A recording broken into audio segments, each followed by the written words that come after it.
পালিয়ে বিয়ে করব। ওই, তুই রুম থেকে বের হ। হোয়াট? তুমি আমাকে তুই করে কথা বলছো কেন? কারণ তোর সাথে এখন থেকে এইভাবে কথা বলতে হবে, না হলে আমার বাবুটা মাইন্ড করবে। বাবুকে? আমার হবু স্বামী। তোমার বাবুটাকে ফিডারে করে দুধ খাইয়ে দিও। তোকে আমি আমাকে ধরার আগে ফুরুত সবগুলো পেতনি মিলে আমাকে ধরলে একদম আলু ভর্তা করে ছেড়ে দিবে। প্রিয়ার রুম থেকে বের হয়ে ভাবির রুমে আসলাম। ফ্রেশ হয়ে ঘুমিয়ে গেলাম। প্রিয়ার হলুদ সন্ধ্যায়, তাই ভাবিদের ছাদের উপর অনুষ্ঠানের আয়োজন করা হয়েছে। প্রিয়ার ফ্রেন্ডের সাথে বসে আছি, কারণ আমার সমবয়সী কেউ নেই, তাই ওদের সাথে আড্ডা দিতে লাগলাম। সবাই আনন্দ উল্লাস করতে ব্যস্ত। ধীরে ধীরে হলুদ দেওয়ার কাজ সমাপ্ত হলো। এখন নৃত্য অনুষ্ঠান। একে একে প্রিয়ার সব ফ্রেন্ডসরা নিজ নিজ নাচ পরিবেশন করলো। এখন আমাদের মাঝে নাচ নিয়ে আসতেছেন মিস্টার নিলয়।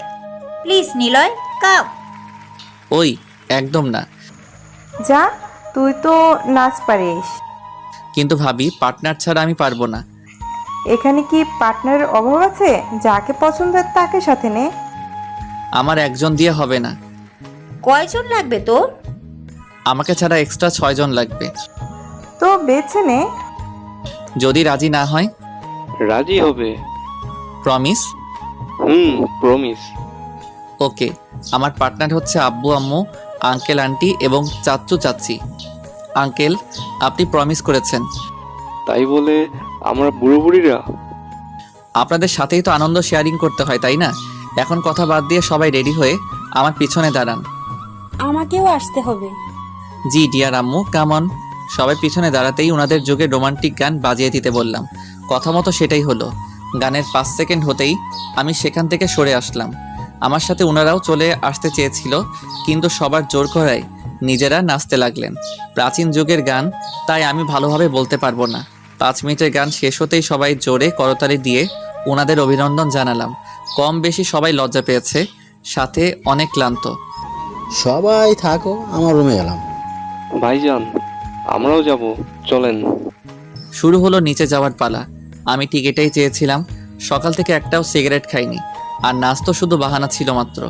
একে একে সবাই চলে যেতেই একপাশে গিয়ে সিগারেট ধরালাম। একটা টান দিতেই মনের মধ্যে সুন্দর একটা ফিলিংস বয়ে গেল। হঠাৎ, এই, তুই ছাই পাস কবে থেকে খাস?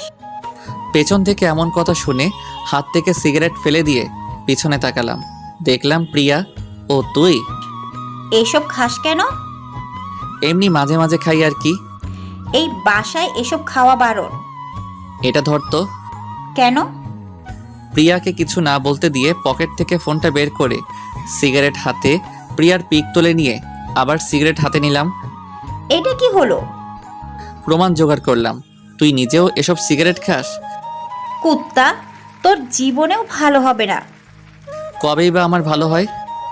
দোয়া করি একটা গুন্ডি মেয়ে তোর বউ হবে, কথায় কথায় তোর উপর অত্যাচার চালাবে। শকুনের দোয়ায় কখনো গরু মরতে দেখেছিস? দূরে থাক তুই, হারা। আমাকে কিছু বলতে না দিয়েই প্রিয়া ছাদ থেকে নিচে নেমে গেল। পরের দিন খুব ধুমধাম করে বিয়ে সম্পন্ন হলো। বরপক্ষ প্রিয়াকে সাথে নিয়ে গেলে রাতেই আমি বাসায় চলে আসতে চেয়েছিলাম, কিন্তু ভাবির কথার জন্য রাতটা থাকতে হলো। ভোর হতেই আমি আর ভাইয়া রওনা দিলাম। আমার একা থাকতে ভালো লাগছিল না, আর ভাইয়ার অফিসে কিছু কাজ থাকায় দুজনে বাসায় চলে আসলাম। ভাইয়া রেডি হয়ে অফিসে যাওয়ার পর পুরো বাসায় আমি একা। কলেজে যেতে চাইলে হঠাৎ কিছু একটার জন্য আর কলেজে গেলাম না। ক্ষুধাও একটু পেয়েছে, তাই বাসাতে না থেকে বাইক নিয়ে বাইরে বের হলাম। কিছু সময় বাইক চালানোর পর হঠাৎ শুনতে পেলাম, নিলয় ভাইয়া, নিলয় ভাইয়া। আশেপাশে তাকিয়ে দেখলাম কেউ নেই। তাহলে ডাকলো কে? হয়তো অন্য কাউকে ডাকছে, আমাকে না। তাই আবার বাইক স্টার্ট করব, তখন ওই ভাইয়া। এবার বাম পাশে তাকিয়ে দেখলাম জেরি স্কুল থেকে বেরিয়ে আসছে। তার মানে পাগলিটাই হয়তো ডাকছিল। তোমাকে ডাকলাম, শুনতে পাও না? শুনতে পেয়েছি বলেই দাঁড়িয়ে আছি। কোথায় চাও? হেব্বি ক্ষুধা লাগছে, তাই রেস্টুরেন্টে যাই। বাসায় খাবার নাই? বাসায় কেউ নেই। কেন? কোথায় গেছে সবাই? ভাবির কাজিনের বিয়ে ছিল, সেখানে তুমি যাওনি? গেছিলাম, সকাল হতেই চলে আসছি। চলো আমাদের বাসায় যাই। তোর বোন জুতা দিয়ে পিটাবে। আপু বাসায় নেই, এখন সে কলেজে। তাহলে পিছনে বস। ওকে। জেরিকে সাথে নিয়ে ওদের বাসায় আসলাম। বাসায় তেমন লোকজন নেই। পূর্বেই বলেছি আন্টি অনেক আগেই পরলোক গমন করেছে। ভাইয়া তুমি বসো, আমি খাবার নিয়ে আসি। তোর আপুর রুম কোনটা? উপরে গিয়ে ডান পাশেরটা। তুই খাবার গরম কর, আমি আসছি। ভাইয়া, আপুর রুমে যাওয়া একদম পছন্দ করে না আপু। ওর পছন্দ না হলে আমার কি, তুই কাজ কর। ঠিক আছে। বসে না থেকে উপরে জান্নাতের রুমে আসলাম। অনেক পরিপাটি করে সাজানো রুমটা। আমার থেকে একদম বিপরীত ভিন্ন প্রকৃতির মানুষ, যেখানে আমি এবং আমার রুমের কোনো ঠিক ঠিকানা নেই। যেখানে খুশি সেখানে সব কিছু রেখে দেই, কিন্তু জান্নাতের রুম দেখে মনে হচ্ছে সবসময় পরিপাটি হয়ে থাকে। টেবিলের উপর চোখ পড়তে একটা ডায়েরি দেখলাম, নীল রঙের সুন্দর একটা ডায়েরি। হাতে নিয়ে খুলতে যাব, তখনই জেরির ডাক পড়লো, তাই ডায়েরিটা সেখানে রেখেই নিচে চলে আসলাম। আপুর রুমে কি করছিলে?